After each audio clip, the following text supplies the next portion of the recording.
नमस्कार दोस्तों, डीसीस वीकेंड के 8th एपिसोड में आप सबका बहुत बहुत स्वागत है। उम्मीद करता हूँ आप सब अच्छे होंगे। तो आइए जानते हैं कि वीक की टॉप अपडेट्स क्या है।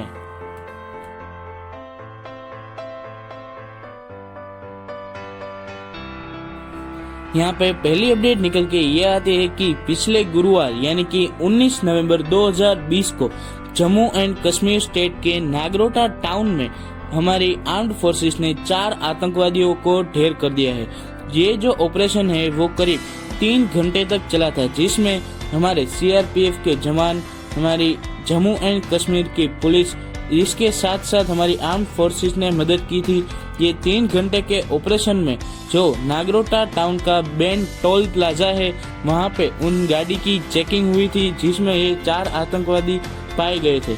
जे आतंकवादियों के साथ 3 घंटे तक लड़ाई करते हुए हमारे जवानों ने इन 4 आतंकवादियों को ढेर कर दिया है, जिसमें आईजीपी मुकेश सिंह ने कहा है कि इन आतंकवादियों के पास से 11 AK rifles, 3 pistols, 29 grenades, 6 under barrel grenade launcher और कई एक्सप्लोजिव मटेरियल्स भी पाए गए हैं।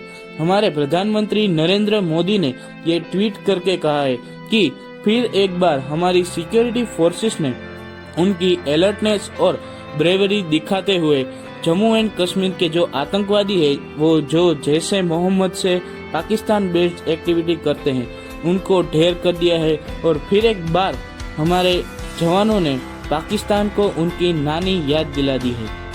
और वैसे भी हमारे पड़ोसी देश को इतनी बार मार खा खा के फिर भी कुछ फर्क नहीं पड़ा है, तो अब क्या पड़ेगा।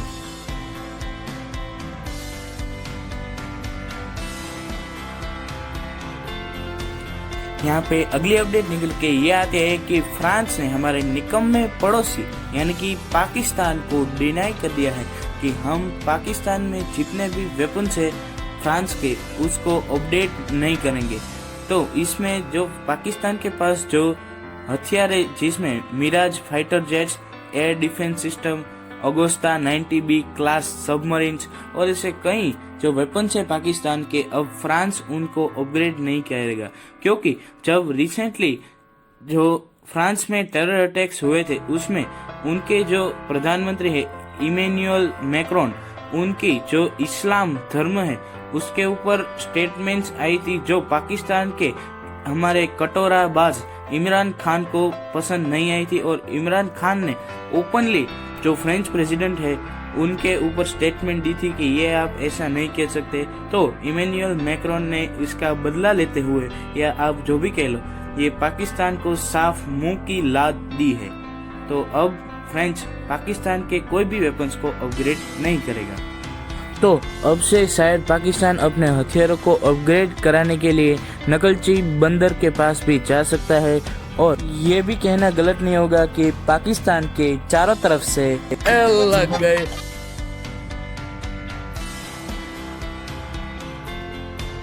यहाँ पे अगली अपडेट भी फ्रांस के ही निकल के आते हैं कि फ्रांस ने मिडिल ईस्ट कंट्री यानी कि अरब कंट्री कतार को मना कर दिया है कि उनके पास जो राफेल यानी कि फ्रांस ओरिजिन का जो राफेल फाइटर जेट है, उसकी अपग्रेडेशन में या फिर सर्विस में कोई भी पाकिस्तानी ओरिजिन का टेक्नीशियन या और कुछ भी होना नहीं चाहिए। क्योंकि अगर ये जो राफेल है और दूसरे जो विमान है कतार में, उसकी अपग्रेडेशन में कोई भी पाकिस्तानी ओरिजिन का टेक्नीशियन होगा, तो वो उसके चांसेस ज़्यादा है कि वो पाकिस्तान को अंदर की यानी कि डिफेंस रिलेटेड जो इंफॉर्मेशन है वो लीक कर सकता है। तो इसलिए फ्रांस ने वहां से भी पाकिस्तान का साफ काट दिया है। तो अभी पाकिस्तान पे एक कहावत एकदम फिट बैठती है, कंगाली में आटा गीला। अगर आपको समझ आया तो कमेंट सेक्शन खुला है आपके लिए।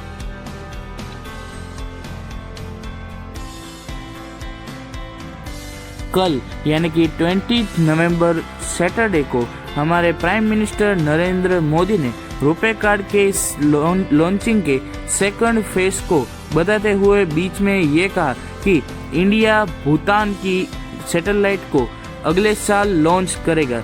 और उसके साथ साथ ही उन्होंने ये भी कहा कि प्राइवेट एंटरप्राइजेस है उसके लिए इंडिया है वो उनका स्पेस सेक्टर और भी ओपन कर रही है और नए नए इनोवेशंस और स्किल्स को इसरो भी बढ़ावा दे रहा है। तो यहाँ पे उन्होंने ये कहा है कि इसरो नेक्स्ट ईयर भूटान की सैटेलाइट लॉन्च करेगा और इसके साथ साथ इसरो भूटान के 4 स्पेस इंजीनियर्स को भी तैयार करेगा और उसको ट्रेन करेगा। इसके साथ साथ ही ये जो गगनयान मिशन है उसको गगनयान मिशन पर स्टेटमेंट देते हुए डॉक्टर के सिवन जो इसरो के चेयरमैन है उन्होंने ये कहा कि चाइनीज पेंडेमिक की वजह से ये जो गगनयान जो मैन्ड मिशन है उसका जो फर्स्ट फेज है वो 2021 के एंड तक होगा।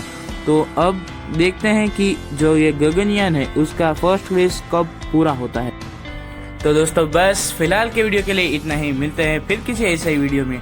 तब तक के लिए धन्यवाद। जय हिंद, वंदे मातरम।